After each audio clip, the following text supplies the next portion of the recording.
Le projet sous-jacent, qui était un projet interdisciplinaire, il portait sur un bouleversement que l'archéologie a connu à la fin du XXe siècle. C'est en fait le passage d'une archéologie de sauvetage à une archéologie préventive. Et l'archéologie préventive, en Suisse, ça s'est mis en route grâce au programme autoroutier, et où l'archéologie, elle intervient, on va dire, avant même le génie civil.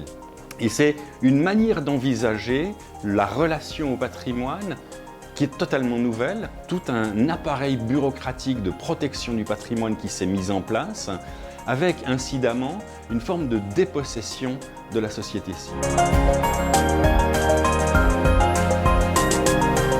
Et c'est là-dessus qu'on a développé le projet Agora. En fait, l'idée, ça a été de redonner la parole, on va dire, aux citoyens, au public.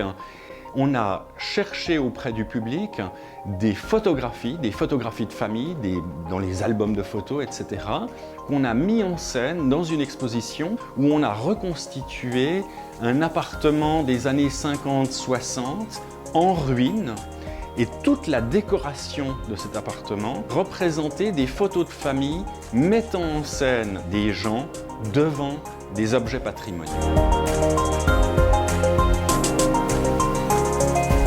Surprise de ce projet Agora et de l'exposition, ça a été la prise en compte, la prise en considération du très fort impact émotionnel de la relation des gens avec du patrimoine des fois extrêmement banal.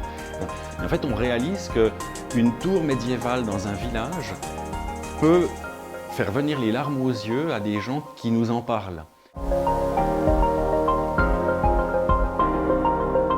Les gens qui veulent développer un projet Agora, ce serait, on va dire, avant tout, de se sortir de l'idée comment vulgariser les fruits de ma recherche. Il faut plutôt se dire, dans ma recherche, qu'est-ce qui est pertinent pour les gens dans la rue, pour les individus lambda.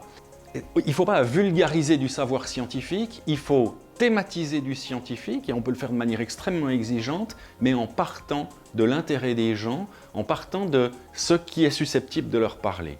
Qui me paraît extrêmement intéressant, c'est qu'il ne s'agit pas juste d'une forme de divulgation scientifique, mais aussi de quelque chose qui doit inspirer des nouvelles recherches. C'est-à-dire que le rapport au public, cette confrontation avec la société civile, c'est quelque chose qui doit nous inspirer pour des projets de recherche futurs. Et là, à mon avis, un projet Agora remplit vraiment son office.